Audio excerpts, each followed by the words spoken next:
I'm Natalie. And I'm Stacey. And I'm Kristina. And this is our plant recommendation panel where you write to us with your garden problem, your garden situation, and we give you recommendations for plants to fill that space. So today we have Shawnee, who gardens in Zone 7. She has almost no sun exposure, and she is currently amending her clay soil. She writes to us, "Hello, I am currently removing 90% of the stuff that shows in the photo, as I have no idea where they came from or honestly what it even is. I think grape hyacinth. Yes, it is. I just know I have removed them several times, including digging down deep and removing bulbs, and it came back with a vengeance, smiley face. What would you recommend for the area in the photo? It does not get much, if any, sun. This photo was taken at 3 p.m. and it stays pretty moist and wet. I know hostas are good, but what else would work? I'm looking for colorful flowers as opposed to ground cover or hedge. Any advice would greatly help." So, Shawnee, thank you for writing in. And I figured, Natalie, how about you start us off today? What are you thinking? Okie dokie. Shawnee, thank you for sending a picture. It's great to have this picture to look at. I have a few thoughts. Yes, we need to first get rid of all those grape hyacinth, absolutely, and you will struggle with them for a little while. Keep finding them, but be diligent. Get those out of there. My first thought was actually these trellises with it looks like it might be some kind of a honeysuckle vine growing up on it in front of your windows.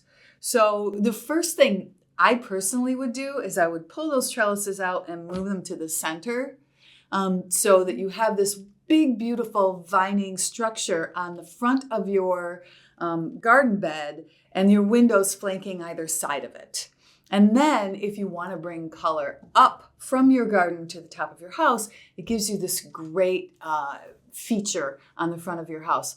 Personally, you could put your honeysuckle back on there, or you could plant something like a clematis. I know that there's so many different colors.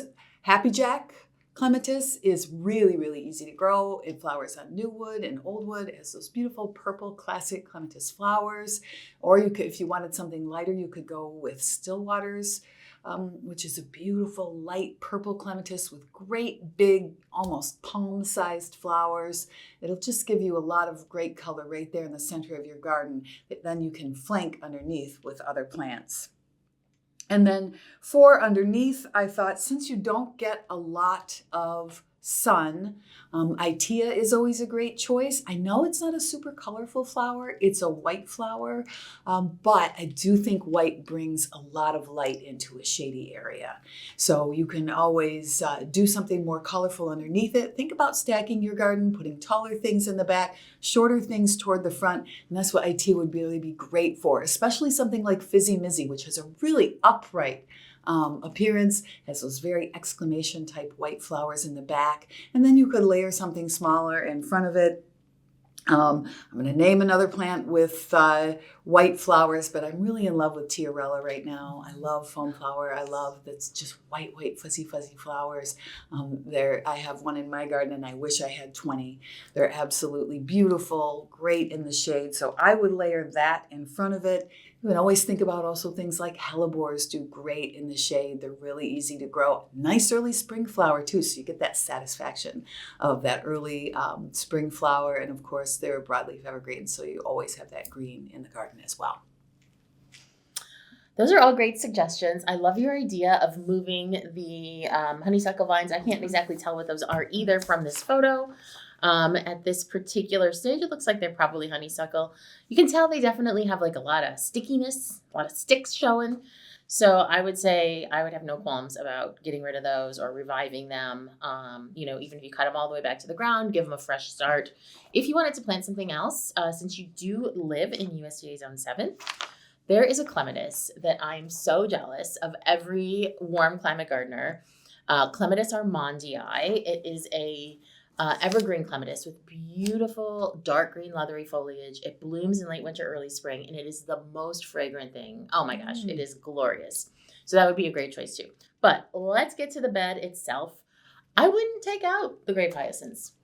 I think that they're very low key, they go away, and by adding some shrubs or perennials or a combination of the three, which you can certainly do because we're going to recommend all of them, and Natalie's recommendations were very much perennial based. So you can definitely mix them. It does not have to be one thing unless that's what you really, really want. But they'll easily cover up that foliage as it dies back, and they'll give you some nice color in the spring. Now, you did say that it's moist to wet. I have to say, if it was truly wet, none of this stuff would be living. Certainly not the grape hyacinths. Those would have rotted long ago, and they're obviously, as you said, back with a vengeance. And the fact that it's a raised bed, it suggests to me that even if it's evenly moist, that you have good drainage. So the thing that really resonated with me, Shawnee, in your recommendation request is color. So I have two good colorful recommendations and one less colorful recommendation that's more based on the shade. So my number one colorful recommendation for you is Perfecto Mundo azaleas. You're in USDA zone 7, 7A, 7B, so they should do just fine. Perfecto Mundo azaleas, there is a range of sizes, colors, whatever you could want, plant habits. And that's going to give you that color in spring when they bloom, and then they're reblooming. So they're going to come back and bloom for you basically July, August, September, October. So that's going to give you a lot of colors. You could pick one color, you could mix colors. Many of them are very complementary and can kind of mix. I think that our new Perfecto Mundo pink carpet, if you don't want a lot of height there, would work great. But you can take your pick of any in the family, any in the series, and make it work. My second choice is that I do think that hydrangea macrophylla would work here. It's shady, and you do need good shade for them in the south, and certainly moist enough for them, which is important. You've got the shade, which again is crucial. So this is one where you could take your pick of our Let's Dance series. Let's Dance Skyview is our newest variety and certainly quickly becoming one of our most popular. It has the classic kind of soft blue flowers that would look gorgeous with your brick. So that would be a really nice choice. But you could really pick, if you wanted to go something bolder, you could pick Let's Dance Big Bands, which has really, really vivid colors.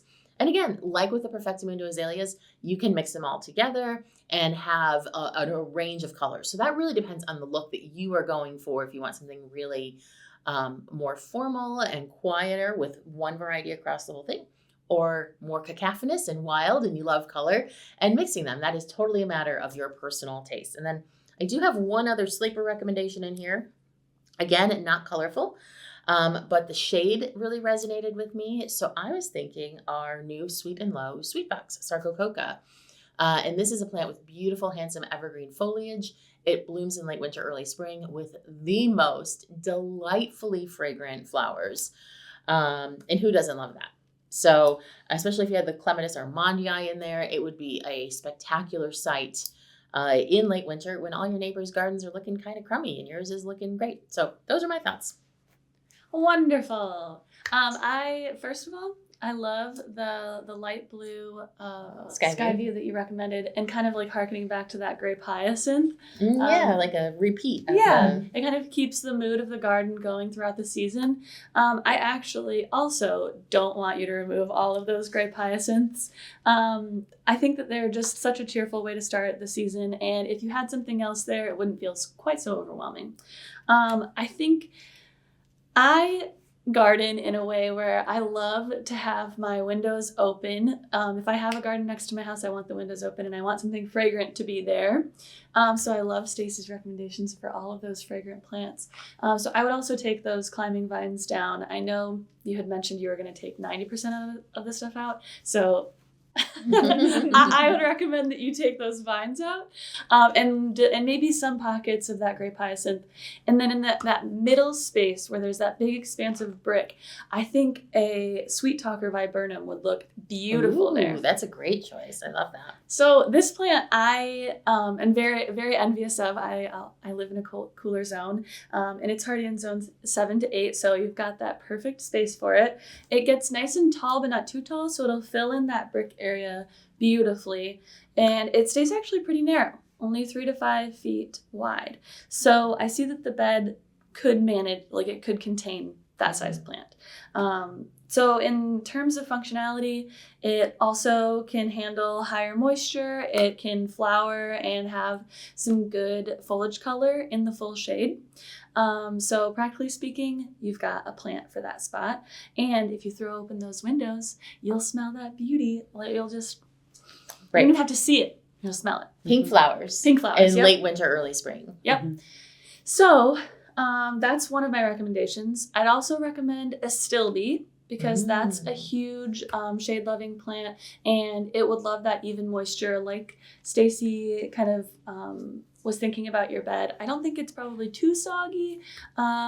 There's good enough drainage in there, and the astilbe would love to have that evenly moist soil. They would actually bloom for you, unlike for me.